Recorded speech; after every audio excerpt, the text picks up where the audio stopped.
Good evening, mathematicians and lay math enthusiasts. My name is Jeff Cook, and I'm joined with Greg Volk and Dennis Allen. And this is a video where we're going to kind of re-enter the paper. I think we've done it a few times. Re-enter the paper into, at least the latest version, into OpenAI ChatGPT. What is it called? GTP3. And we're going to challenge it in different ways.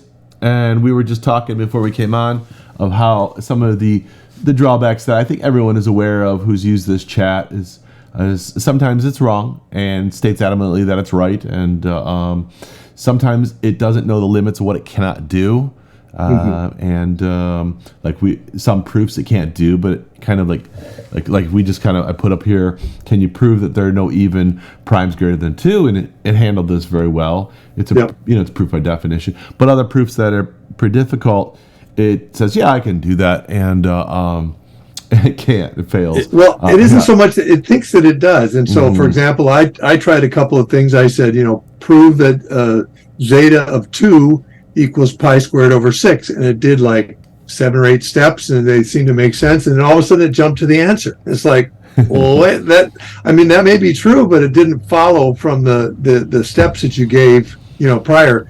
I said that wasn't a very good proof, and then I asked it to do Euler's proof, and it didn't do the where you get sets of multiplied infinite series and that kind of stuff, and compare that to the sum series and all this stuff. This brilliant steps that Euler went through, which I asked it to repeat that, and it didn't do it. So yeah, bottom line is we're aware that AI is not perfect, but what we're looking to do today, Jeff, is to show that the AI at least understands the steps and is not finding any problems with the steps, and we're not either. So, and it appears to accept it. That doesn't mean that it's proven, because it takes a human to do that, and we understand that. But this is a step in the right direction. Yeah, I think I think that's it. So let's start a new chat and let's kind of beat it up. So what I have is the paper and a previous conversation, but I have the paper, I think I have everything with all the equations. Just let me run to the bottom, make sure all the equations are in here. I'm not going to ask the same questions. Yes. All right, so we have all the equations from the paper in here, and I'm just going to start. I am going to ask it a couple questions to get it started. I'm going to ask, just so we can this will help give a little background for the viewers of this video, what we're going through. I'm just going to ask. Can I just be clear? This is like the AI at this point has no knowledge of previous conversations, right? It's starting from scratch. Okay. Yes, and even more so, it deleted all of the previous conversations. So I don't, right here it says, due to high demand on our systems, previous conversations are temporarily unavailable. So it's not only deleted. It has no information. We can't even access the information we had before, except that I copied it already into a notepad. So it saves some time. Right. Let's just kind of start the way I started before. And I'm just asking, can it provide an outline of a direct proof and what it entails? Okay. I'll read the answers here. Okay. It says a direct proof is a method of showing that a statement is true by directly demonstrating it, rather than showing it to be true by contradiction or contrapositive. A mathematical direct proof typically follows these steps. And here we go.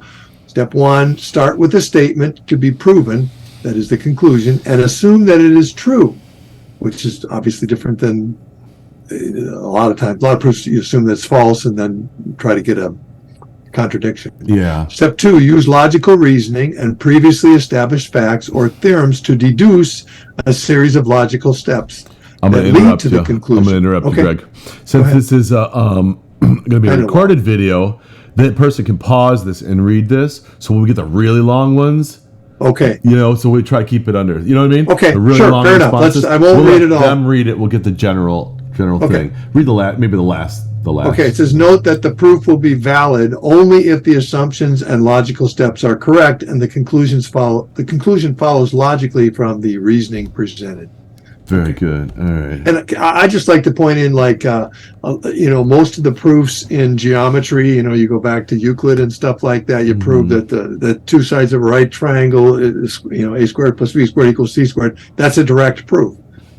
Yeah, those kinds of things are direct proof. Yeah, and algebraic manipulations like 1 minus s squared. If you're manipulating equals something, if you're adding 1 to both sides, then this, all of those are direct proofs as well. Sure. So, but let's hear. We're pretty familiar with them. Yeah, there's the most. There is. All right, here. Okay. Are you familiar? With proof by construction? And I'll read it if it's short. Yes, I'm familiar with proof by construction. A proof by construction, which is what I just talked about, is a method of demonstrating the existence of mathematical object by explicitly constructing or exhibiting an example of it. The proof typically proceeds by describing a specific procedure or algorithm for constructing the object and then showing the object satisfies the desired properties. And again, this is kind of long. Should I maybe skip it? Yeah, let's skip it. Reading it, you can read it if you want to. I guess this is the last sentence. It says, we'll see. Oh, there's more. Okay, yeah, there's quite a bit to say about. But I would say a proof by construction is one kind of direct proof. Okay. Fair enough? Well, let me ask. All right, let's see what it says. Is a proof by construction a type of direct proof? Yeah. Proof by construction, a type of direct. Or maybe a subset. Whatever, type is fine. Or a subset.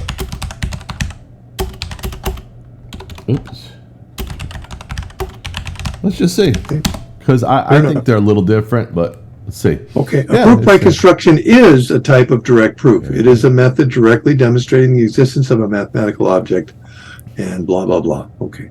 All right, good. So, yeah, it is saying that it is. All right. Now, good. So now we can get... Yeah, let's start pasting. I'm going to copy this. Okay. I'm asking it to provide an outline for this proof, and we're going to describe it. All right. Well, actually, let me ask this. Can a proof by construction be a step in a larger direct proof? I mean, this is obviously yes, but let's just kind of... Yes, a proof by construction can be a step in a larger direct proof.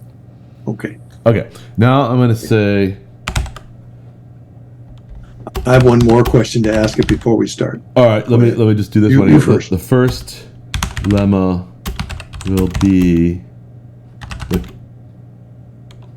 will demonstrate some object exists. Oops. Therefore, proof by construction.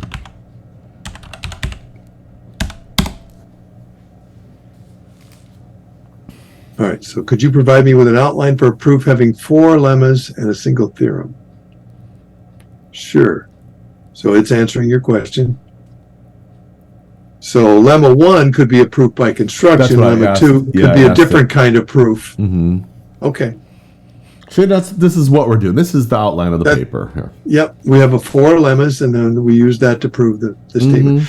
I'd like to ask one more question. It's really, I think lemma 3 is sort of the guts of the argument. And I've told people, when I have to give my elevator speech as to how this proof works, as I say, we don't prove directly, although it's a direct proof, that what we do is we find another function, the upsilon function, which has the same zeros as the Riemann zeta function, and then we prove that has to have value a real part of half. And I guess my question would be, would that be valid? Would it be valid to find, if I want to try to prove that the zeros have a certain characteristic, if I found another function that had the same zeros and proved that statement about the other function, Would that be a valid proof? Yeah. You'll have to put that in a sentence or two. Okay. I can't break it down. I think I know where you're going with it, but how about let's say it this. I'll say it slowly. Mm-hmm. Would it be valid? Yeah. To prove something about function, say epsilon of s. Wait, slow down. Say that one. Would it be valid to prove something? What? About epsilon of s. Let's say about a function. About a function. Okay. That has the same zeros in the critical strip as the Riemann zeta function. I'm gonna put in a certain region. Okay. Because we have. I don't want to get certain region as another function. Sure. Yeah, I mean about those zeros. Okay, would it be valid to prove something about a function that has the same zeros about those zeros? Is it prove something about the zeros of a function? Yeah. Something about. I mean, it seems obvious that it would, but I want to. Zeros of a function that has the same zeros in a certain region as a different another function. Yeah. Which is what we're doing. So it's direct, but we're kind of doing it indirectly. Yeah. So it's indirect in the sense that we're not proving anything about the zeta function. We're proving it about the epsilon function, which has the same zeros, and we do show that. Okay, well, let's read what it says, and I'll kind of explain myself. Okay, let me see. If it's not too long. It can be valid to prove something about the zeros of a function that has the same zeros in a certain region as another different function. This technique is often used by mathematicians when it's difficult to study the properties of a function directly, but it is simpler to study the properties of a related function that has the same zeros. For example, and again, I don't know if I should read all of it. No, I think it's pretty clear. Yes, it's commonly done. So that's clear. And I just want, before we even start, I want to make that point that we are not proving that the zeta function's zeros behave a certain way. We're proving that the epsilon function's zeros behave a certain way. That is, they have real part 1/2, and that it has the same zeros as the zeta function. That's two things. Those are two lemmas that we have to basically show. And okay. So Yes, when we get to the proof, I'll kind of show it here. We start with the zeros of the zeta function, right? In terms of epsilon. So let's get to that. All right. But anyway, we're perfectly allowed to do this. Okay, so it's done all the time. All right. Okay. So any other questions before we begin? I think we can. Denny, you're kind of quiet. Well, I agree that that is a slight complication of going from the zeros of the zeta function to the epsilon function, but it seems clear to me that that's all right. Whether you want to still call it a direct proof or not, it revolves around exactly what you define a direct proof to be. Well, my understanding of a direct proof is this. All right, I'm going to put it in here. Is this... It's P, hold on, P1 implies P2 implies P3 implies, oops. Why am I doing that? You don't have implies there. Hold on, I'm hitting shift this way. Okay. Dot, dot, dot to Q. Is this the form of a direct proof? Okay. Now, this is why. All right. So this is what we're doing now. If you think of premise P1 as the lemmas, then we're going lemma by lemma by lemma, and then in that order, that would be the direct proof. I'm going to ask. You see, so here, maybe read one paragraph or something. So each step. Yeah, but okay. The bottom line is that if P1 implies P2 implies P3, et cetera, implies Q, is that a form of the direct proof? And AI is saying that yes, it is. Okay. So that's essentially, and I think everybody can understand that. If we can agree with that, the premise is true, P1, then the whole thing is true. And the Q is the thing that we're trying to result from. And if we know P1 is true, then we're done. Well, and we got to prove each one of these, all the way Yeah, through. we have to prove each of the chain. But each of the lemmas is one more chain. Yes, exactly. And so the chain of implications must be proven independently. And that's what we're going to do. Yep. So we're going to do the first one. We're going to prove it independently of any of the others. And then once that first one's proven, we can, saying that, I'm going to ask about this question. If we prove P1 first, can we use it to prove P2? This said independently. Okay, that's what I thought. Yeah, once it's been proven, we're good. Okay, so that's what. So if P1 is true, then it can be used as a premise or starting point to prove proof 3. Does that make sense, everyone? Yep. Okay. Well, the implication is clear. You got a proof, but is it a direct proof? Yes, this is form. This is that is the definition of a direct proof. That's what it just said. You're proving it one at a time. All right, so this is the form of direct proof. So a proof by contradiction may have an error pointing, the implication pointing back the other way. The form may be different. All right. Well, proof by contradiction would be to assume not Q, and then arrive at P and not P. It could be, and then you say, well, Q must be true. Yeah, you could have a form going with arrows, double arrow, or, two directional arrows, all sorts of different layouts. But a direct proof, why it's the simplest, is because it goes in a straight order from P1 to P2 to P3 all the way to the final proof. Yep. Okay, so that's why it's called the direct proof. It doesn't go back and forth amongst all of them. All right, so each one of these lemmas can be proven. So let's begin. Let's see. All right. Second. Okay, so now we're starting the actual proof. Pasting the paper. Okay. All right, so we're not going to read all that. Nope. But this is... Here's how a paper I would like, I have begins. Okay. Oh, yeah. All right. Okay, let's see. Yeah, all right, hold on. Okay, hold on. Let me see if I can refresh it. It's happened before. Man. You got to start all over? Well, I'm going to do a new fast. Conversation? Here's going. Okay. No, we discussed already the questions. We're just going to go right into the... Okay. We're going to go into the next one. Let's just start page 2. Okay. All right, so this is directly from the paper. This is brand new, yeah. So it's just saying... Okay, so you're just saying, okay, here's the beginning and the introduction. You're introducing the concept of the Riemann zeta function. And the AI said the introduction reads well and provides a clear overview of the Riemann hypothesis and its origin. It explains the hypothesis was proposed by Riemann in his 1859 paper, and blah, blah, blah. Additionally, the introduction states that the Riemann hypothesis proposes that all non-trivial zeros of the Riemann zeta function lie on the critical line, which is the real part 1/2, meaning they all have real part equal to 1/2. Right. Okay, so hopefully everybody who's watching this knows that much. All right, well, paste the next section of the paper. All right, so we put the next chunk in, and it's waiting to respond. It begins with, and here's the remainder of the introduction. Okay. And the paper. It has been proven. All right, so the AI is responding. The remainder of the introduction provides more background on the Riemann hypothesis, including the zero-free region theorem and the concept of the critical strip. It also introduces the idea of using the Riemann oscillator, which is a mathematical model that, frankly, you came up with, Jeff. It's your idea, and not without some good reason.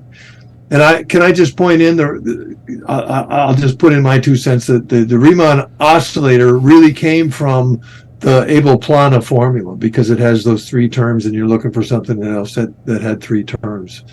And I won't say any more than that. The zero-free region, the zero-free region is just wherever there are not zeros. I guess it's in the critical strip. We're calling it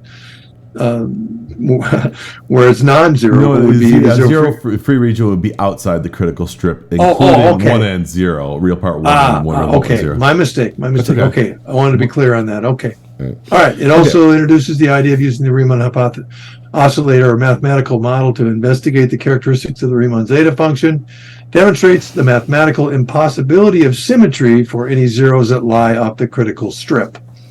This also critical. Did I say strip? Sorry, Yeah, critical that's okay. line, which is a strip is the whole region between 0 and 1. The line is just the number 1/2. Okay, the introduction also presents the equation for the Riemann oscillator and explains that it relates the functions of zeta sub s of t and c of s and its derivatives.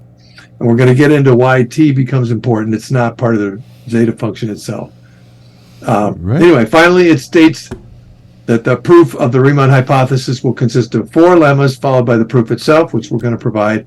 Overall, the introduction provides a clear overview of the Riemann hypothesis and the methods and tools that will be used to prove it. Okay, it likes it so far. So anyone else should be able to understand the paper up to this point as well. Yep. Okay. Yep. The computer clearly and it's saying summarized. that it So understands if it can it. summarize it, then and we agree its summary is accurate, then Yep. Yep, that's all we were after. Okay, so now we're giving it the first piece of meat.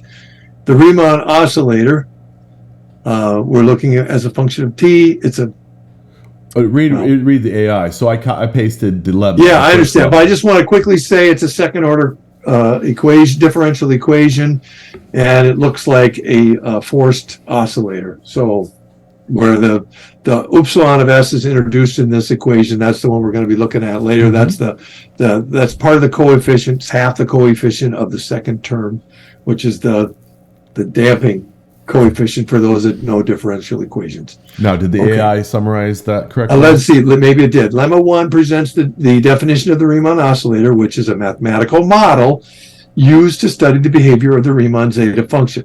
That's true. The lemma states that the given differential equation for the Riemann oscillator, the lemma states that given the differential equation for the Riemann oscillator and specific definitions for the functions cs of t, omega s, and upsilon of s, the Riemann oscillator is equal to the Riemann zeta function, which encodes the distribution of prime numbers in mathematics. The lemma also defines the analytic continuation of the sum, which is, there's the zeta function, which is related to the Riemann zeta function. All right. So just to be clear, the zeta function technically is the analytic continuation. The sum is of the series, yeah. The sum is the starting point. Okay. Yeah. Anyway. All right. Good. I think that's fair. I don't know, Denny, do you have any questions to ask? I don't have any questions, but I'd like to point out that, people say, why hasn't the Riemann hypothesis been proven by algebraic geometry? Well, algebraic geometry isn't powerful enough because what we're using here is the Riemann. We're using the oscillator differential equation, which comes the damped oscillator differential equation, which comes from damped oscillators, physical constructs, devices. And so that's where the power comes from. Mathematicians like to think that that's old-fashioned. They don't need to think in terms of physical devices or anything like that. But in the end, they don't bring home the bacon. There's no algebraic geometrical proof of the Riemann hypothesis. Well, let's see if Denny, this does. I remember sorry, go ahead. Well, I just remember years ago, we spent a lot of time playing with this Riemann oscillator idea. And, what does it mean physically and how does it relate to the prime numbers? And also, I mean, honestly, there's so much more to this Riemann oscillator than what we're doing in this proof. This is like, less than 1% of all the places that we were able to go with this. Yeah. This is just the final it was a way summarized. of kind of imagining what does the Riemann function look like as most people know. I mean, it's a complex input and a complex output, which required 4D to actually display it. People have done some amazing work displaying it, but it's always a projection. And the Riemann oscillator was, if nothing else, it was also an attempt to kind of figure out ways to understand these things as recurring things, and somehow the prime numbers keep recurring. And there's a way in which they do that, and all of that was related to this Riemann oscillator. But the proof is only a small part of that. Anyway, so Jeff already put the next part in. I pasted equation 4 and 5. So now we've introduced the Riemann oscillator. The AI is understanding what it's for, and now we're going to prove lemma 1. And you can read that. And by the way, can I just point out for those who are getting started, I would love it if you could just put an equation in and have it display properly, but it doesn't. This AI doesn't do that. Doesn't do formulas like that. I sure wish it would. Yeah. But anyway, so in order, you can take this equation and paste it into other kinds of software, and it'll just automatically make it look beautiful. So yeah, we're just giving it plain text, because that's what it understands. Exactly, because that's what it understands. All right. Well, so Jeff input lemma 1, and it says the beginning of the proof of lemma 1 defines an infinite series referred to as a Dirichlet series. I've heard it pronounced Dirichlet. I hope I'm pronouncing that right, but I think it's Dirichlet is the way I think it's pronounced. German. Mm-hmm. Okay, and specifies the form of the series and properties of the coefficients in a general way that does not make any assumptions about the function represented by the series. The proof defines the coefficients of the series in terms of natural numbers, a complex number q, and a complex variable s, and states that the definition of the series is general enough to allow for the representation of a wide range of functions.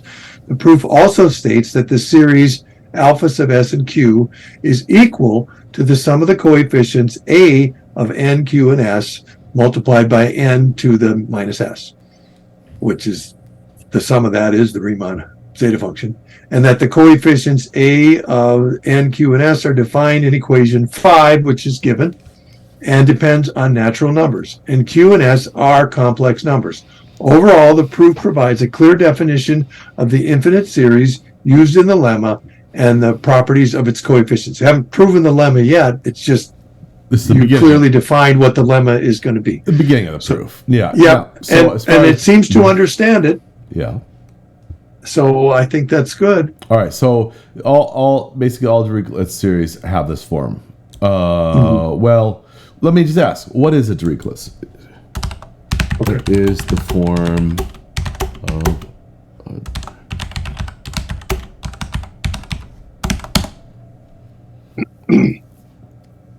All right, a Dirichlet series is an infinite series of the form from n equals 1 to infinity of a sub n times 1 over n, or 1 over n to the s, or n to the minus s.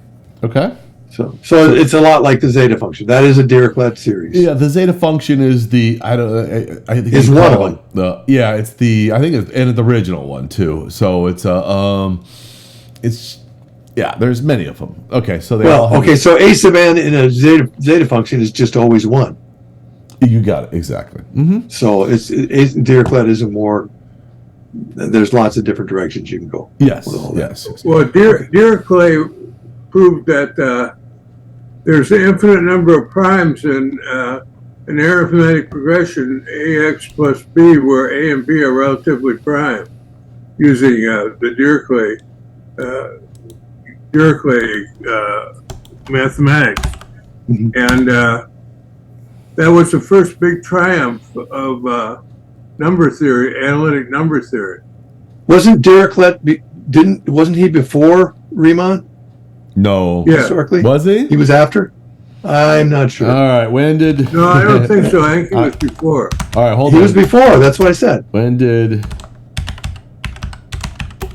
I thought it was... It's not relevant to the proof. We keep getting on tangents, but... All right, here we go. He lived from 1805 to 18... Well, yeah, the paper was written in 1859, so obviously... Yeah, he did. Yeah, so his work came before. That's what I thought. I didn't know that. Interesting. Okay. So he was kind of going all down this road. All right, now I want to go back up and read the first. Okay. Well, let's put. Okay. I'll summarize what I put in here. So I put the next part of the proof of lemma 1. Okay. And let's see if that's the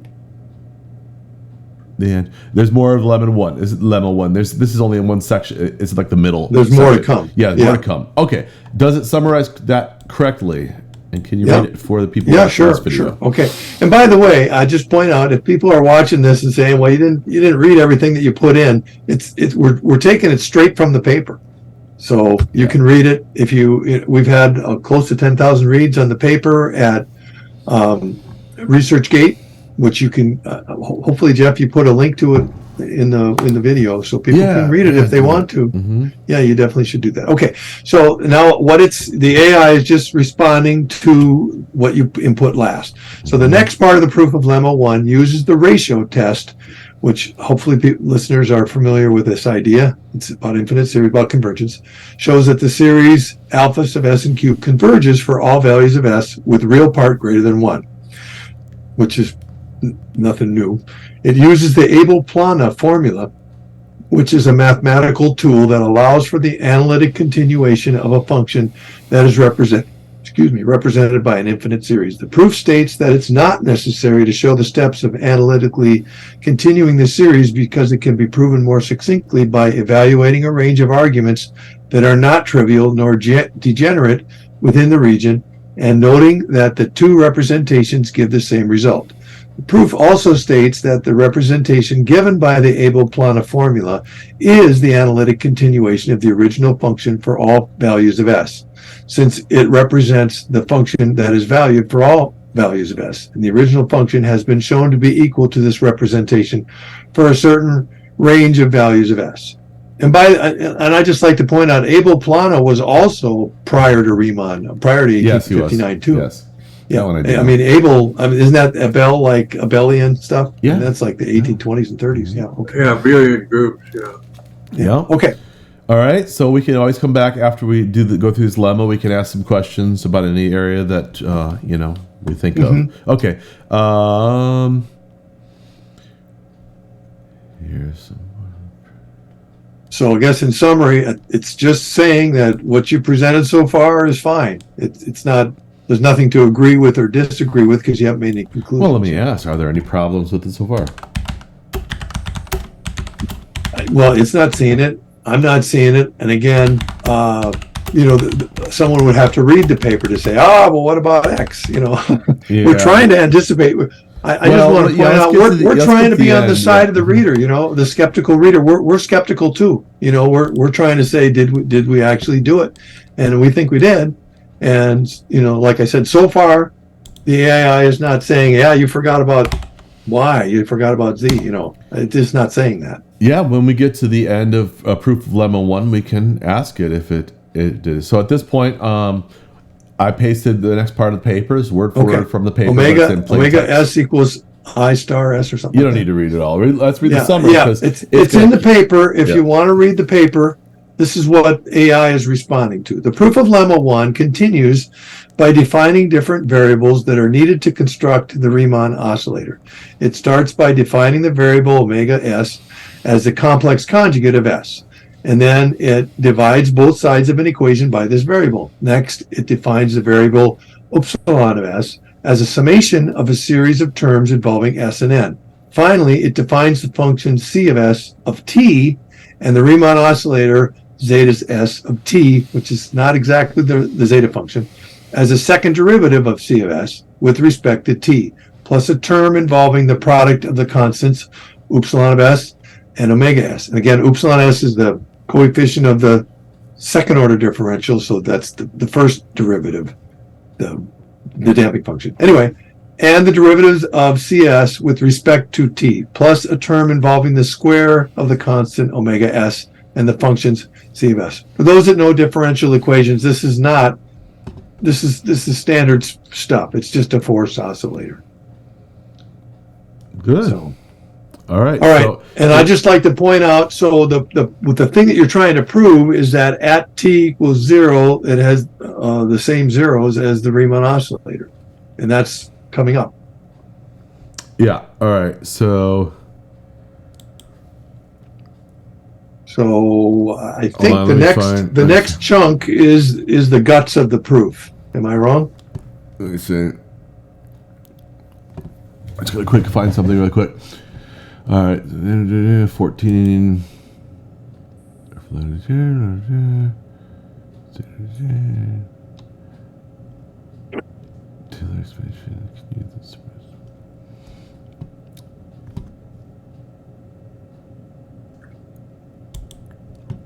Okay. It seems that I don't have part of the paper. Hold on, let me see. Okay. I was kind of reading. All right, here we go. Yep, I have it. Ready? Oh boy. There we go.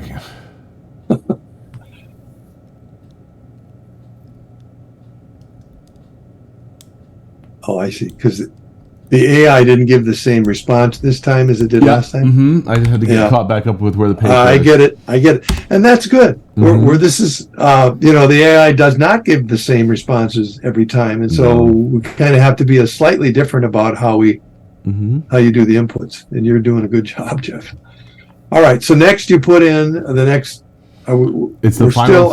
I'll summarize. This is the final proof. Of lemma 1, yeah. So I kind of lemma 1. So in the last one we defined the Riemann oscillator, and it was defined independently of the Riemann zeta function in a way that eliminates any assumptions in the definition. We can then prove lemma 1, and we did that. So I said evaluate the Riemann oscillator at t equals 0, and it reduces to the zeta function.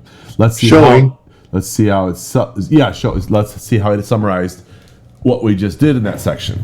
Okay, well let me just read what it says. The proof appears to show that the Riemann oscillator defined in equation 14 is equal to the Riemann zeta function defined in equation 1. That's what we're trying to prove when evaluated at t equals 0. That is lemma 1. So it's understanding that.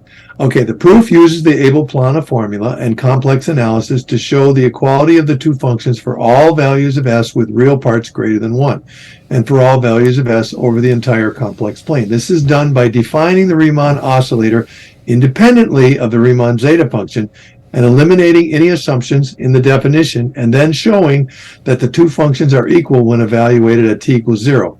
The proof is using the properties of the series and complex analysis to show the equality of two functions. Well, I mean that is exactly what it's doing. Okay. Any questions? That is lemma 1. So I guess let's challenge it. Let's see if it can summarize lemma 1. All right. Here we go. Is the proof of lemma 1 complete?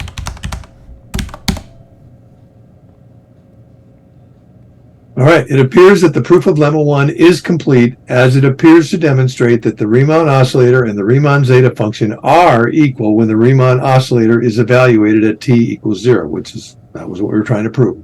The proof also appears to be self-contained, and all the mathematical steps, notation, and logic are clear and consistent. However, I would suggest consulting a specialist in this field to verify the correctness and rigor of the proof.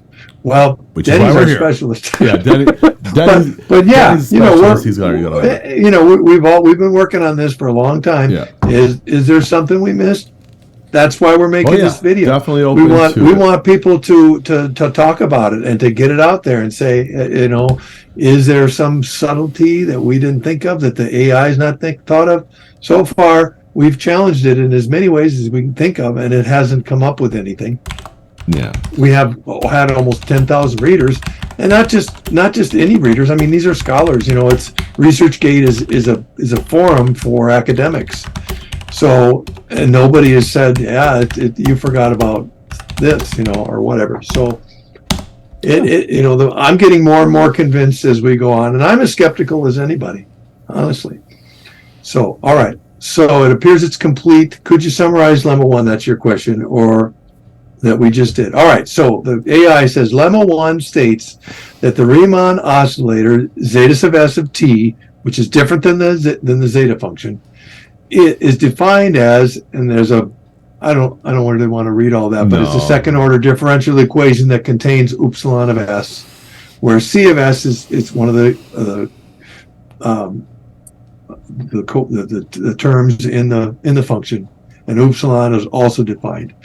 All that big mass is equal to the Riemann zeta function zeta sub s, the analytic continuation of the sum of the 1 over n squared, 1 over n to the s. As a proof of lemma 1 starts by defining an infinite series, alpha sub s of q equals the Dirichlet series, and where a is the function of n, q, and s. Coefficients of the series A of n, q, and s, are defined in a way that does not make any assumptions about the function represented by the series. The series is shown to converge for all real parts of s greater than 1 using the ratio test. Then, by means of the Abel-Plana formula, the series is analytically continued to a representation of the function that is valid for all values of s. The original function is shown to be equal to this representation for a certain range of values of s. Thus, it can be extended to all values of s. And then the Riemann oscillator is defined independently of the Riemann zeta function, and by evaluating it at t equals 0 and considering the explicit form of the function upsilon of s in the definition of the Riemann oscillator, it is shown that the Riemann oscillator reduces to the Abel-Plana representation of the Riemann zeta function, which was known a long time ago. The proof is completed by showing that the Riemann oscillator is equal to the Riemann zeta function for all values of s in the complex plane using the Abel-Plana formulation representation of the Riemann zeta function. So I guess to me it's saying lemma 1 is proven. Okay, so lemma 1, could we say...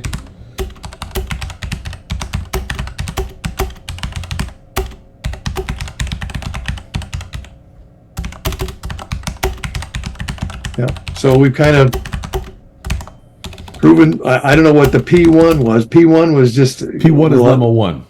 P1, yeah, I know, but P1, no, P1 is the implication that P1 implies P2, but P1 itself P1 was the Riemann oscillator, is the form. which all right, I guess. Okay. That's the form. So that one exists. That that this form of Riemann of the Riemann zeta this form of the Riemann zeta function is valid. That's all we're doing. We're proving that. Yeah. Okay. Right. The construction of a new form of the Riemann zeta function. Okay. All right. Oh, in the form. Well, okay. You just said in the construction of a new form, so whatever. Okay. Here we go. Yes. The proof of lemma 1 can be considered a proof by construction, as a new form of the Riemann zeta function called the Riemann oscillator is defined and then shown to be equivalent to the original Riemann zeta function through a series of mathematical manipulations. This construction provides an alternative representation of the Riemann zeta function that may be useful in certain contexts. So as I said earlier, we're not proving directly. I mean, it's a direct proof in the sense, mathematical sense, but we're finding a different function that has the same properties. No. Proving that the Riemann zeta function, the form of the Riemann zeta function is different, but it's still the Riemann zeta function. It gives all the same values. We're not talking about upsilon. Right. I got you. Okay. All right. I got you. But okay. Anyway, the form is the same, and they're the same at t equals 0, and that's all we wanted to prove at this point. It's not the whole proof. Yeah, it's just the values. Okay. Yeah, it's just all we wanted to do is come up with this new form of the Riemann zeta function that takes all the irrational functions and puts them into upsilon. Yep. So it takes all of the irrational functions of the functional equation of or any other form of the Riemann zeta function, and all those so everything left outside of upsilon are rational functions like 1 over s minus 1 and so on. All right, let's move on to lemma 2. Okay. And let's let the AI know that that's what we're going to do too. Okay. And while you're doing that, Jeff, please let me know if you have any questions or need clarifications on lemma 1 before moving on to lemma 2. Additionally, let me know what lemma 2 states so I can provide context for the proof. Yes, we'll do it. Yeah, you're going to say something, Greg. Well, I was just going to say, for those who are listening, if there's anybody who has skills in being able to put together, like videos, really nice quality videos, of mathematical ideas, and, maybe could reach a larger audience, we would be very, very interested in partnering with you. So, or you could just take what we've done and just go off on your own. And you wouldn't even have to say, I'd just like to put this out there. You could even say, well, I'm not 100% convinced, but it looks pretty good, and here's the steps, and here's what these guys are doing. Or maybe come up with your own order. But we would love to challenge somebody with those kinds of skills to put together some videos, and we're hoping honestly that could snowball, because if somebody else sees your video and they say, oh, I could do that, I could do it better, then we get more and more of that kind of thing going. So that's our challenge. We'd love to see that happen. Go ahead and start with Lemma 2, Jeff. Yeah, that's why I was having a conversation last time. We thought this might go a half an hour, but obviously we're way over I was kind of skeptical about that one. That's okay. All right, so I was kind of having a discussion with the AI last time. This is for nerds, so if you're a nerd, you're not going to mind it going a little long. All right, you guys talk while I find this next one. You guys get to check, so I gotta find it because I was a long time. Yeah, well, again, we've already talked about, for those who've watched it so far, there are 4 lemmas. We've completed lemma 1. We're obviously, once we've completed lemma 4, we just have to assemble the pieces to complete the proof, and that's what we will do. It's pretty easy. I've always thought that lemma 3 is really the guts of it, because what we're going to do in lemma 3, and we'll get to that, is show that under certain conditions, the two complex, the two terms are either 0 or one term is 0, the middle term being 0, and those are the only 2 possibilities, and that those 2 conditions are under one condition, the sum has to lie on the line 1/2. On the other condition, the sum cannot lie on the line 1/2, real part 1/2. And those 2 are mutually exclusive, and that's a big deal. And then in part 4, we show that it has to be of the type that is on the line 1/2. So I don't know. I jumped ahead a little bit, but that is kind of the essence of lemma 3. Let's go. Now we're going to lemma 2. So before we have to walk, let me read it because it's saying something. So this is the simplest proof in the paper, and it's not understanding it. Go ahead and read it. Yeah, what it wrote. You want what it wrote? Okay, so what, Jeff? Why don't you just quickly? Yeah. So say what is it? Lemma 2 supposed to prove? Here's the new form of the Riemann zeta function here highlighted. Do you guys see it highlighted or? Yeah, I see it highlighted. Okay, but it's so hard to read when it's all in text. All right. So So there's 3 terms in this. We got the first term is 1 over s minus 1. The next term is all this. And the third term is here. All we're saying is that only the second term has any zeros right here.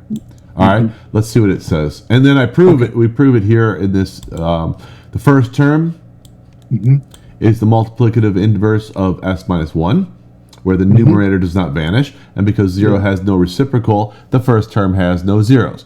The third term has only zeros at s equals 0. But s equals 0. What was that?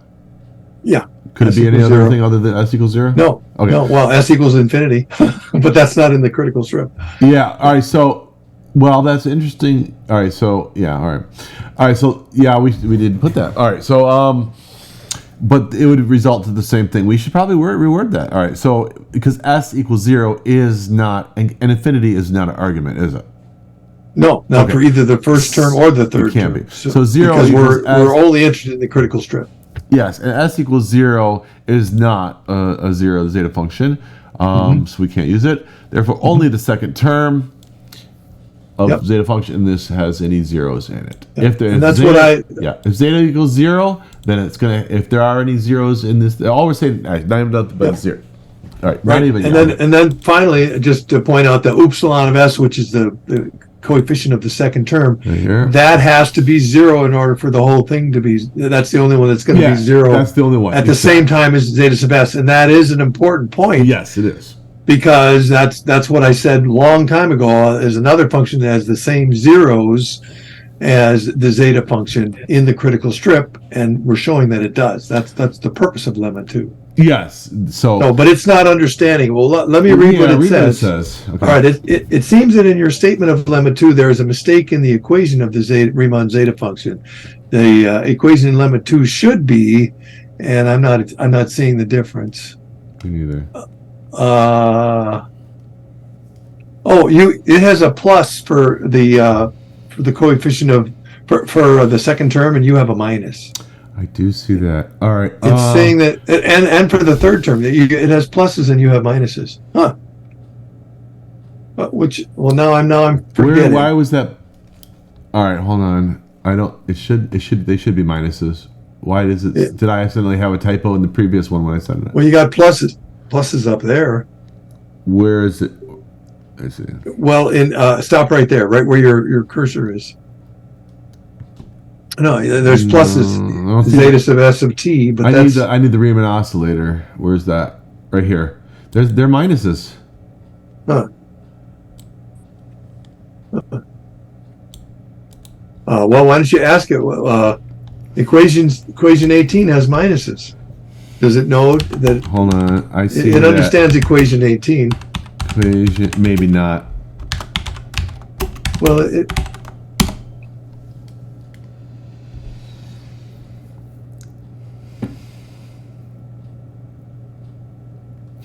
Maybe the lemma. Oh, maybe the lemma I pasted wrong. Maybe there's a typo in there.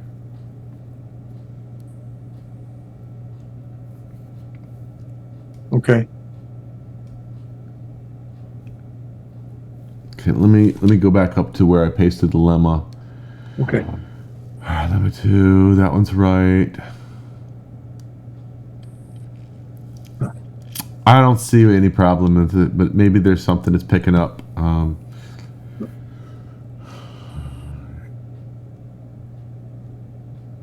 Let me just ask. So, is there?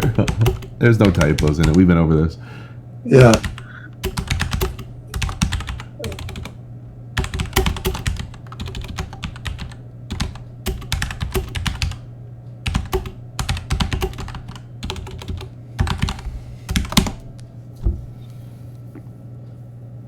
Yeah. I don't know what.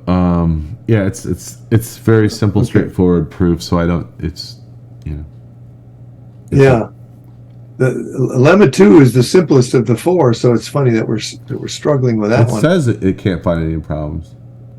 Yeah, but it didn't seem to like the. Wait, the proof seems to be incomplete.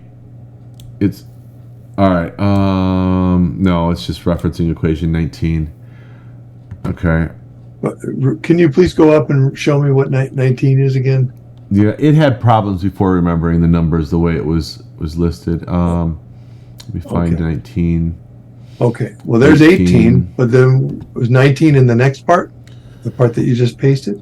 Let's see. Huh. I might not have pasted it. Hold on. Okay, yeah. All right, let's equation. Evaluate 19. Well, I typed the wrong number. Okay, so I must have said evaluate 18. So you just need to add a 19 at the end of this equation, right? Or no, I'm referring. It's not 19. We want to evaluate equation 18. Oh, okay. Well, I just typed the wrong number in the paper, so we have to go check that. You think that's what it's messed up with? Yes, right here. Okay, so try this, Jeff. Yeah. Try go up, please. Mm-hmm. Go up. Mm-hmm. Yeah. Take this chunk and then see where it says evaluate 19. Replace that 19 with 18. And see if it likes it. I'll say there was a typo. Okay. How did that happen? I guess the different versions of the paper. Yeah, I must have changed the numbering or something. Okay. Okay. See if it likes that. Okay, make that, yeah. Okay. This is for nerds. Yeah. Okay. Here we go. But this is the real, okay.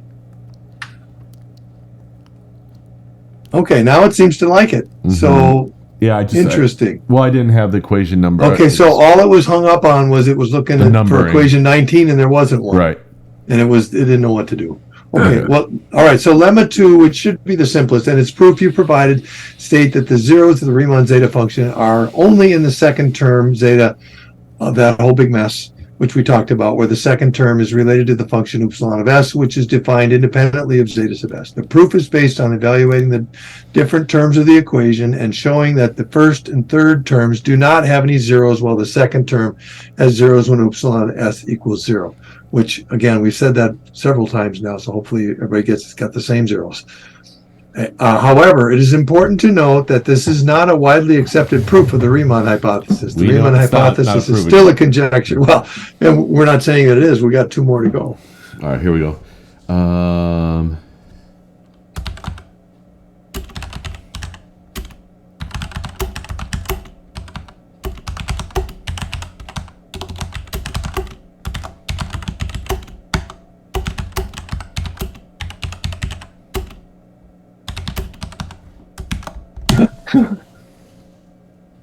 No, the proof provided here only shows that the zeros of the Riemann zeta function are related to the zeros of the function upsilon of s, which is defined in equation 11, and the second zeta of s in the form of 18 has zeros when zeta of s equals 0. It doesn't prove the Riemann hypothesis itself, and that's true. It is my belief that the developers of this AI has put in a lot of warnings to don't say that you can claim prove the Riemann hypothesis, and right.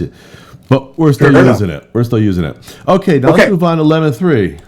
Lemma 3, as I've said before, I think this is the guts of it. This is the really cool part. So if you've gotten this far, don't leave now. Let's move on to lemma 3. I'm sorry, but it seems the information provided so far is not sufficient to move on to lemma 3, as it is not clear what lemma 3 is. Okay. That's okay. That's okay. We're just going to paste. All right. I don't think I need to read all this stuff. No, just ignore it. Let's paste lemma 3 in there. All right. Okay. Lemma 3. For those of you that have played with this AI stuff, you know it's quirky, and so you get. Although we've done this numerous times, it has different results every time we do it. Oh yeah, you never know where it's going to go. You never know what it's going to do. Here we go. All right, here's lemma 3. Okay, so that lemma 3 is it's pretty. trying to prove it. It's trying to prove it. Oh. All right, but go ahead and read it. Read it. Okay. Well, I first was explaining that there's 2 types. One where it has to be equal, Riemann has to be equal to half, one where it can't be equal to half. Okay. The lemma can be proven by contrapositive. That is, if we assume that there is a 0 of the Riemann zeta function that is of type 1 and also of type 2, then we arrive at a contradiction. Assume that there is a 0 S0 of the Riemann zeta function such that zeta S0 equals 0 and upsilon S0 equals 0, and also the Riemann S of 0 does not equal a half from the definition of upsilon S in 11 and the assumption that upsilon S of 0 equals 0, we have the second term of 18 is equal to 0. But since R of S of 0 does not equal a half, the first term is also 0. Therefore, we have that 1 over S of 0, 1 equals 0, which is a contradiction as the denominator does not vanish. Thus, there cannot be a 0 that is both type 1 and type 2. Therefore, the zeros of the Riemann zeta function are mutually exclusive and are one of 2 types. Worth noting that this proof of the Riemann hypothesis is not achieved by this lemma, as it states that the zeros of the Riemann zeta function are either type 1 or type 2, and not stating which of them lies on the critical strip. So we have not proven the Riemann hypothesis at this point. No, but let's go. Can we go back up? They say it attempted to prove. We did not put our proof in. Yeah, right. It's doing it a different way, but I don't know it's valid because we already seen its history. I don't know if it is either, but right. That's I'll compliment them. That's a fine proof. And I just have to point out that AI is not perfect, and sometimes it'll jump to a conclusion that it knows that should be true without necessarily going through all the steps. So I don't always buy every proof that it does. I think it does a better job of saying, if you give it a proof and say, is this proof valid? And it says, yes, it is, or no, it's not. I trust it more in that area than I would it's coming up with its own proof. But it's good that it tried it. It's never done that before, I don't think. It's done it for me before. Oh, it has? We got a little issue here. There was another typo? Yeah. Okay, I just want to point out that the type 1 and type 2 have to do with which of the 3 terms are 0. in the Abel-Plana formulation and in the Riemann oscillator, there are three terms, and either in order for their sum to be zero, which is the sum is the Riemann zeta function, in order for that to be true, either, well, all three of them are zero, or if two of them are zero, then the third one has to be zero. That would be type 1. And if they're not, if they add up to a zero, then it's critical that the real part is not equal to a half. Those are called the type 2s. So that's what we're doing, is separating the two types in this lemma. I have equation 19 again. That the numbering is going to be an issue here. Well, no. So use 18 is what you're saying. So there is no 19. Is that what you're saying? Yeah, but yes, that's what I'm saying. All right, but Okay, here I have to go that's change fine. all the numbering. Well, you don't have to change 20. Yeah, I do. 20 can really, because it can only handle consecutive. Okay, hold on. What? There You're doesn't right, have to you're be. right, There's you're no right. 19 at all. You're right. Okay, But so just make sure anytime it refers to Yeah, 19 yeah, that gets exactly. replaced by 18. Yep, let me or find it. Hold on. Yeah, I don't see anything. It may come up later because it's Yeah, pretty important. Okay, we'll keep our eyes peeled. All right, here we go. Okay, this is a long one. This is the whole proof, pretty much. Yeah, proof of lemma 3. All right, and again, I just want to say you can read it in the paper. We're not going to go through all the details of it right here. We're just going to see what the AI says about it. All right, in summary, lemma 3 states that all the zeros of the Riemann zeta function fall into one of two categories. Type 1, where the Riemann zeta function is 0 and the upsilon function is also 0, which corresponds to the real part of S being equal to 1/2. Type 2, where the Riemann zeta function is 0, but the upsilon function is not 0, which corresponds to the real part of S not being equal to 1/2. And the proof for this lemma shows that these two categories are mutually exclusive, and that's the key, by using equations 18, 20, and 23 to demonstrate that the real part of S can only be 1/2 when both the Riemann zeta function and upsilon function are 0, and cannot be 1/2 when the upsilon function is not 0. And boy, I think that's the meat of it right there. I agree. So is this a complete proof of lemma 3? That's your question. The proof you provided appears to be an attempt to prove lemma 3, which states that all the zeros of Riemann zeta function fall into one of two categories, and it just keeps repeating the same thing. Well, So let's see if it agrees that we approved it before we attempted all right. it. However, it is not clear what the implications of this proof are, and it does not prove the Riemann. We didn't say it did. Yeah, I think the program has put some stuff in there to warn people about the, Yeah. Be All very right. clear. It's not stating that it proved the Riemann hypothesis, but we're Yeah, I get that, but it doesn't say that you didn't prove lemma 3. So say forget we are not ready to prove the Riemann hypothesis. Is lemma 3 proven? That's all we want to know. Yeah.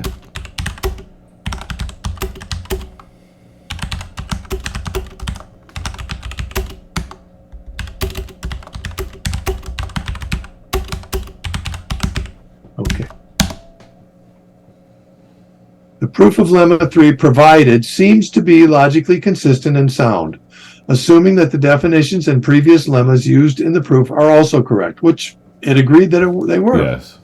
However, it is important to note. I told you, it's careful, boy. Well, the programs they don't want to get in trouble and claim. That's fine. I get it. Okay. So again, if you want to go through the lemma 3 yourself, I think it's the meat of the whole thing. But basically putting it into two halves. So what we've shown is that upsilon seems to have the same zeros as the Riemann zeta function, and then when it does, the S has to be equal to 1/2. That's kind of a big deal. All right, yeah. Could you summarize lemma 3 is your question? That's a good question. Well, we kind of did that. Let's do lemma 4, and then we'll have it summarize all the lemmas up to this point. Sound Okay. good? Sure. All right. Okay, let's see. All right. Can you summarize the proof? Here's a summary of the proof for the day. We did.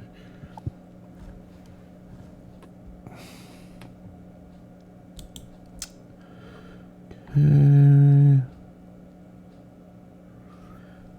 Hold on one second.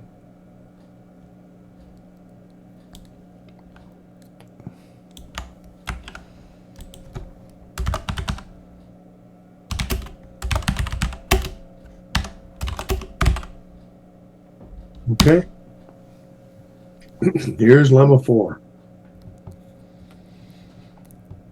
And It's going to try to prove lemma 4. Or at least tell how to prove it. yeah. All right. So to prove lemma 4, which again, it's saying that if upsilon of rho equals minus upsilon of 1 minus rho star, that implies that the real of rho equals 1/2. And that's lemma 4. Okay, so to prove that, we need to show that if rho is a non-trivial zero of the Riemann zeta function, and upsilon rho equals minus upsilon of 1 minus rho star, then real part of rho equals 1/2. First, we know that if rho is a non-trivial zero of the Riemann zeta function, then by lemma 3, either upsilon rho equals 0 or upsilon rho does not equal 0.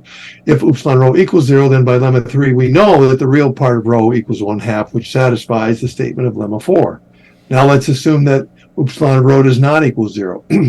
By defining upsilon of s in 11, we know that upsilon of s equals, big mess. Yeah, it's gonna get it wrong. We're gonna do it anyway. Okay, yeah, boy. We have a different proof, but it's attempting to prove it. And it may be wrong, so we're not even doing it. I'll say, okay, that's a fine proof. Yeah, it never pays to argue with these things. I know.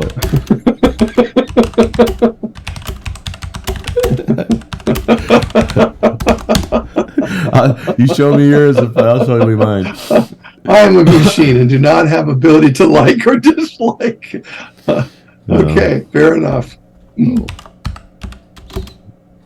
All right. Sorry.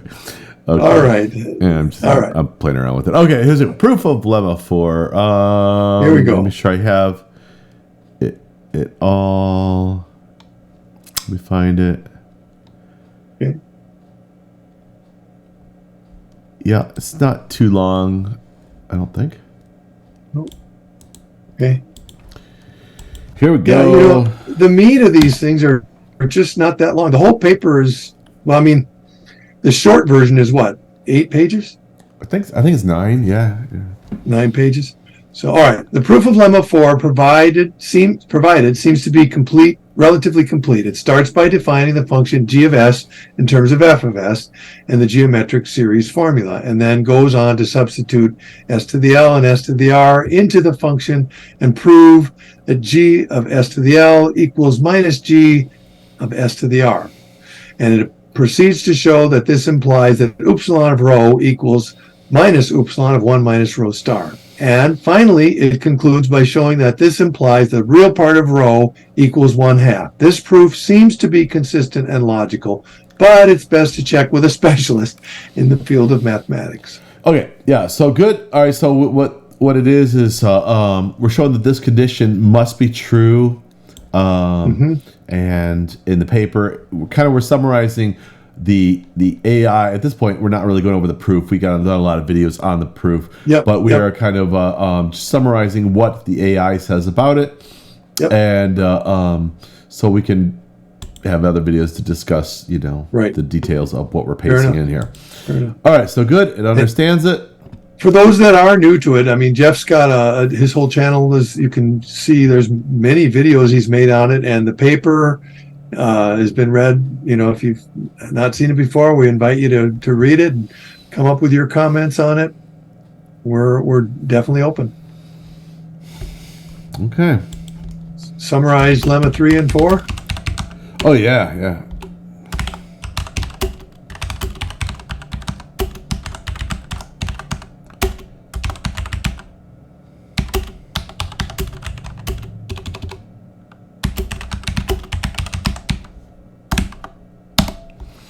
All right, could you please summarize lemmas 1 through 4 and their proofs?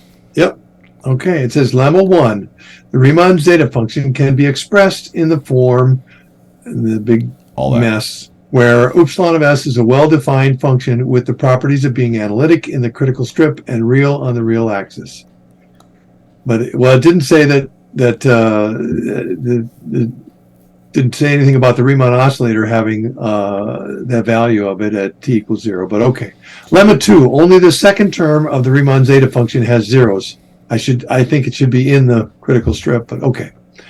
Lemma 3, all the zeros of the Riemann zeta function are only one of two types. Type 1, zeta of 0, or Riemann zeta, or upsilon of 0, upsilon, excuse me, let me say that again. Zeta sub s equals 0, or upsilon of s equals 0, which implies the real part of s equals a half. That's type 1. Type 2, zeta sub s equals 0, and upsilon of s does not equal 0, which implies real part of s does not equal 1/2, in that they are mutually exclusive. Oh, that's a nice, clean way of saying it. Yeah.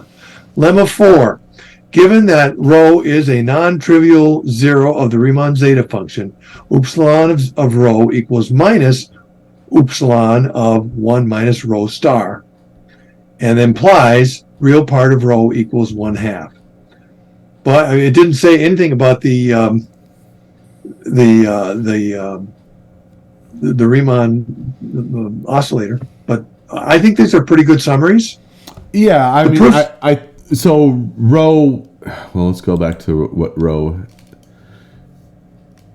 All right, it doesn't matter if it's an oscillator or not. Yeah. I mean, that's the zeta function. Yeah, I agree. The oscillator was only to get to prove lemma 1. And maybe it's possible to prove lemma 1 without the oscillator. I don't know, but it's certainly helpful.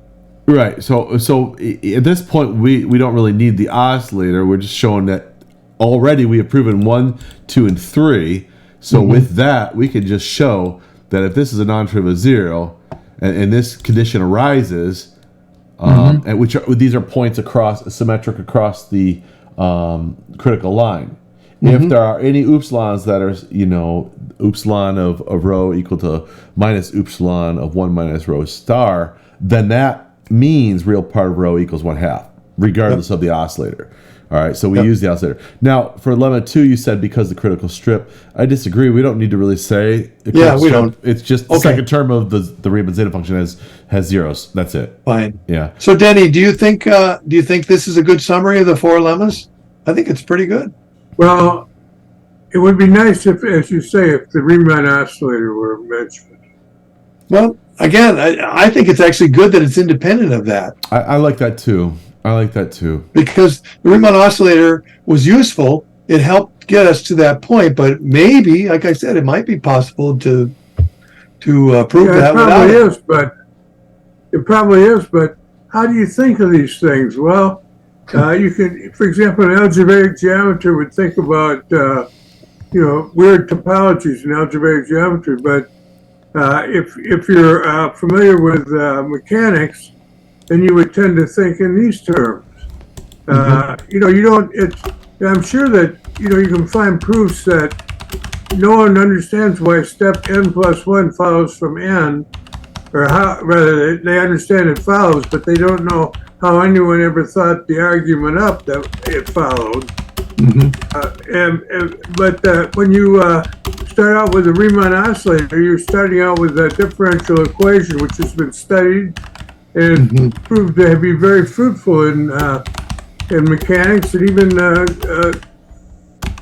for larger areas of physics. So I totally agree with you, Denny. The question is it absolutely necessary? My question is this: if all you had was those 4 lemmas, that as he just expressed them, would that be sufficient to prove the Riemann hypothesis? Not yet. I think. Not yet. Yes, I think it would.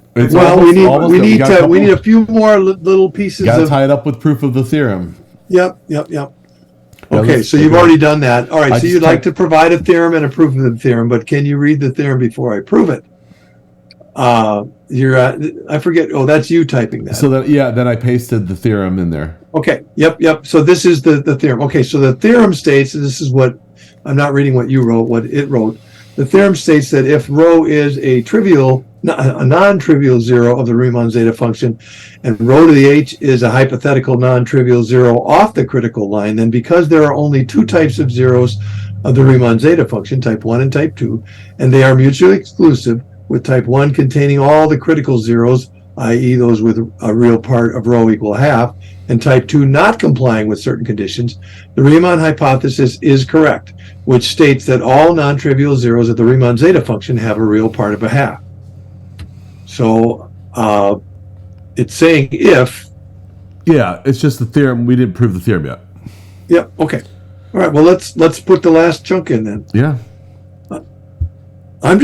What I'm wondering is, can let's say a mathematician takes those 4 statements and that's their starting point. could they prove the Riemann hypothesis from that? And then we have to just prove each of those 4 statements. Mm-hmm. So, all right. Yeah. I think the answer is yes. But how would you think that up without the oscillator? I'm not sure if it was absolutely essential in getting to the final proof, but that's the way this paper's done it. So I'm not going to argue against what we did. But I'll discuss that later. I mean, because that's good. It's definitely something I want to explore. I like it. It has a lot of features, and boy, there's so many rabbit holes we could go down with that thing. But is it necessary? I don't know. All right. Anyway, okay, there's probably other.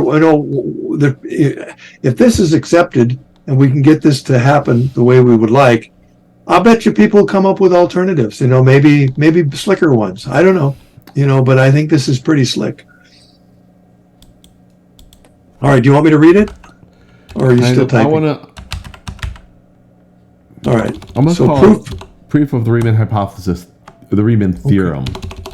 Okay. No, I'm just going to put proof of the theorem. Okay. Okay. All right. All right. You don't want red flags to come up. It's going to do it anyway when we get to the end. Yeah. But that's okay. All right. So we know it's a given that it's going to come up with some hemming and hawing. All right. In summary, lemmas 1 through 4 and the proof of the theorem provide a mathematical proof that all non-trivial zeros of the Riemann zeta function have a real part 1/2. The proof starts by stating and proving the properties of the non-trivial zeros of the Riemann zeta function, namely the symmetry within the critical strip, lemma 1, the existence of the non-trivial zeros off the critical line, lemma 2, and the mutual exclusivity of 2 types of zeros, lemma 3, and the implication of the condition of upsilon on the symmetry within the critical strip, lemma 4. Boy, that is really well read. I like what it wrote.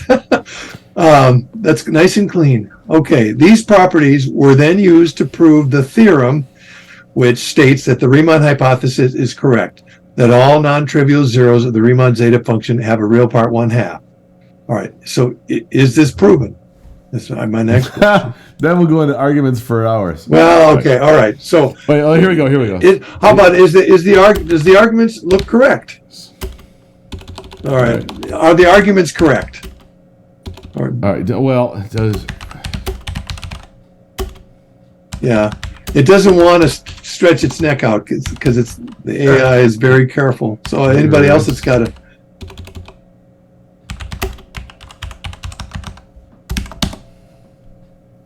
All right. Does this proof seem rigorous and complete? The proof provided seems to be rigorous and complete in its explanation of the reasoning behind the proof and the logical connections between the lemmas and the theorem. However, it is important to note that the Riemann hypothesis is a conjecture that remains unproven despite much effort and many proposed proofs. The proof provided here is not a universally accepted proof in the Riemann hypothesis and would need to be verified by experts in the field. So again, if you're an expert, all right. So I think it's we need you. Yeah. So we've done it. Are there any arguments about removing the first oscillator? Or something you want to give? I was going to say, is there anything more we could say that would convince you further? I was spent for the AI. Do you have anything for the AI before we? Yeah. Well, that would be my question. In other words, no matter what we do, it's going to give us the same answer. Yeah, it's going to say it's not a proof; it's still a theorem until human beings accept it. Right. Okay. And that's fair. Yeah, I agree because I think it only has information up to 2021. I think it said, and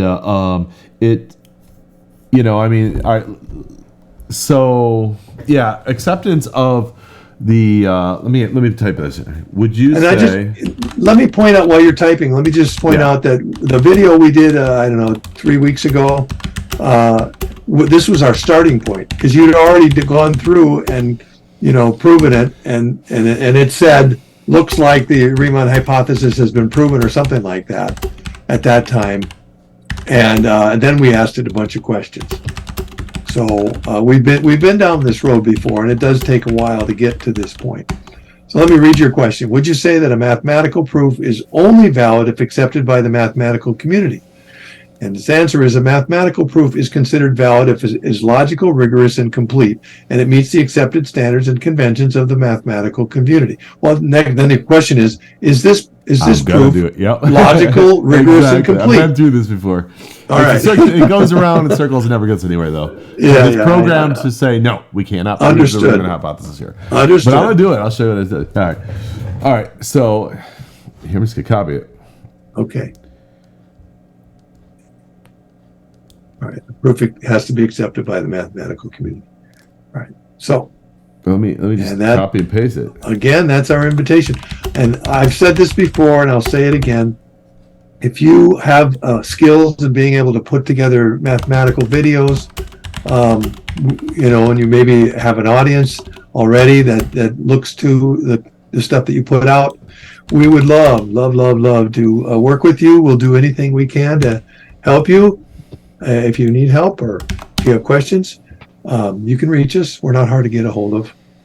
So that's our challenge. All right, we're hoping that if we can get a couple of people to do that, it'll snowball and other people will pick it up, and who knows? That's what we need. All right. So this summarizes everything. Your question is this proof presented logical, rigorous, and complete? All right. The proof presented is logical and rigorous, and a rigorous attempt to prove the Riemann hypothesis. However, it's not accepted by the mathematical community as a proof of the Riemann hypothesis. Yeah. Which, of course, we know that's the whole point. Yep. So honestly, we've done as much as we can at this point. The only thing we can do is get the word out, and hopefully get more people to look at it, dig it, to pick it apart. The AI seems to like it. We know the AI is not perfect. Error. I know we know it's not proof. It says there's. Oh, the proof also has some errors in the mathematical reasoning. It doesn't. It does not. That's just what errors. Yeah, exactly. What errors specifically? Previous iterations of this didn't say that. So no. Maybe it's still up on question. On equation 18 versus 19, something like that. Yeah. No, it's just saying because the mathematics community hasn't accepted it yet, it must have an error. It must be wrong. Okay, is that what it's saying? Yeah. Okay. Well. That's for a specific. Okay. Well then, yeah, that's a. Yeah. I apologize, but I am not able to provide a detailed analysis of the specific errors in mathematical reasoning. Right. Of the proof I knew presented. I knew one.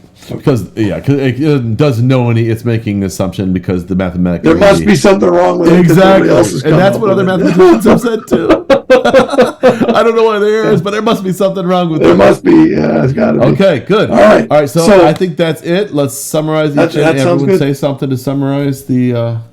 What we've done here? I've repeated myself numerous times that we need help. We need people to step up and say, hey, maybe there is something to this, or if there's something wrong with it, we're open to that too. So, or if there's something we could do to make it more clear. I thought that summary was the clearest summary I've seen. Yeah, that where it summarized the four lemmas. That was very nice. So the paper is available on ResearchGate. I will include the link below in the description. How many reads we got? 10,000 yet? Not quite. Come on. We need 100 more. So a lot of eyes on the paper. No, probably, maybe, I don't know exactly how they describe that, what that means. But definitely a large number of mathematicians have seen this. Mm-hmm. Some of them are household names. I know because I have corresponded with them. It would be really nice if... maybe you have a reputation to look out for and you don't want to, go on a limb. Maybe have, I don't know, maybe somebody's retired. Maybe they're no longer in academia and they, want to see this accepted in their lifetime. Whatever it is, I think it's gone on long enough and I think it's time that you step forward, show where the error is. And if you cannot find the error, at least state maybe you don't need it to be public, but it would be, it's great if you could. Yeah. But paper was written 2.5 years ago. Yeah. And we've had, as you mentioned, we've had a lot of highly qualified people looking at it. And the problem is that, people aren't willing to stick their neck out and say, this is it. Because I get it. Reputations are at stake and all that kind of stuff, which is why I think an intermediate step could be having people, put together mathematical videos on this kind of thing. There's not as much pressure. You're not saying it's right. You can say it up front. I'm not sure if this is right, but it looks pretty good. Yeah, talk about it. That's okay. We have no problem with that. No, I'd be happy. Happy to have anyone doing it. All right, good. Well, Denny, anything left to say? Well, I agree with Greg. People don't want to stick their neck out, especially in a case like this when mathematicians have been propagandized that the only proof that will ever come of the Riemann hypothesis is algebraic geometrical proof. Mm-hmm. And so this puts a tremendous amount of pressure on mathematicians because they can only reasonably expect to be canceled unless things go just right for them. And that they might even have to look for work outside of academia, even though they were right, until such a time that other people realized they were right. It could be, Denny, that somebody that's got tenure has less to lose. No, the tenure. Now tenure is sort of becoming meaningless. The pressure is so great that even if you had tenure and even if you got yourself a fancy lawyer, like if my alma mater, UC Berkeley, they have a law school there. They can tell them, well, you get your attorney and we got our law school here, and we'll see who wins. We don't need necessarily mathematicians from a university. I mean, it could be anyone, Yeah. I know it. Yeah. The universities, it'd be great, but we don't need them. There could be, any mathematician coming out. There's, maybe Perlman or someone, come forward and say, somebody that's not really involved with the university. But this is what I'm going to do to finish up. I'm going to give the AI a few last questions. They're kind of share my point to all of this. All right. Why are mathematical proofs important?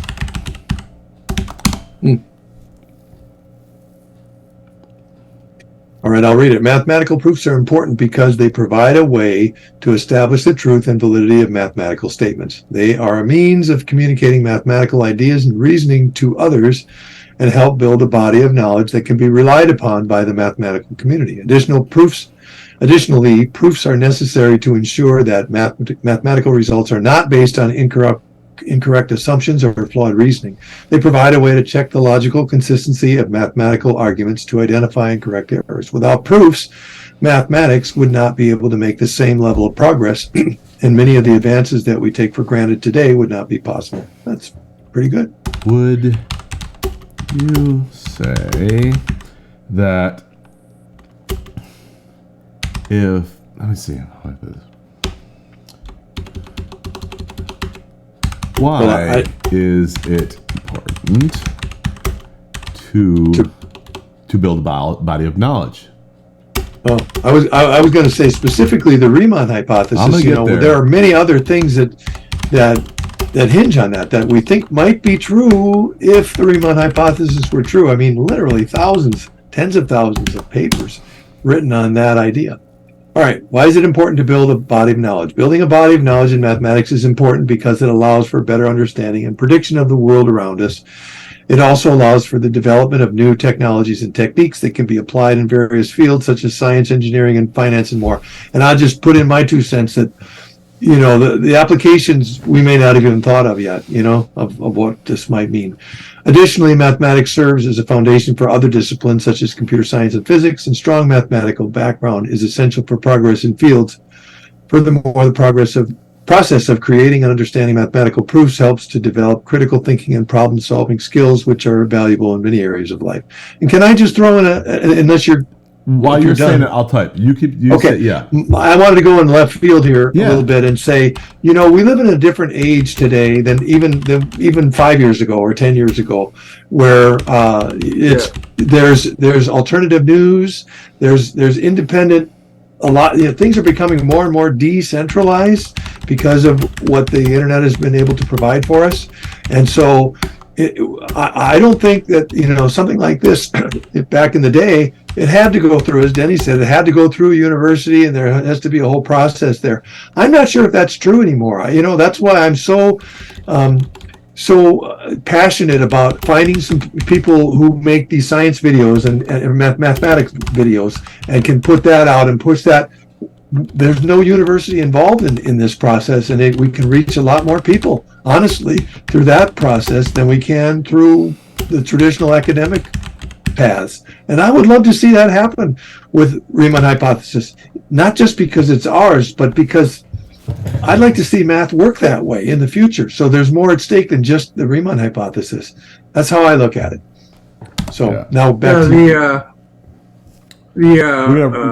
we're gonna go ahead, Denny. We're gonna wrap it up quick, but go ahead. Yeah, last. If you can, it's true that a lot more people would become interested and even convinced that we're correct if what Greg suggested could take place. Someone do a good math video about it. Well, I'm hoping on several, not just one. But several, yeah. The situation is much more centralized than it appears to the naked, to the eye. There's a deep undercurrent. You just can't look at the surface. Mm-hmm. And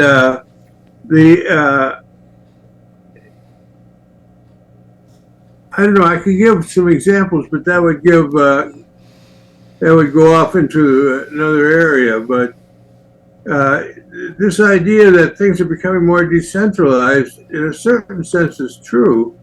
But the power of academia in physics and mathematics is still tremendous. Oh, it's becoming more centralized, is I think what you're trying to say. Yeah.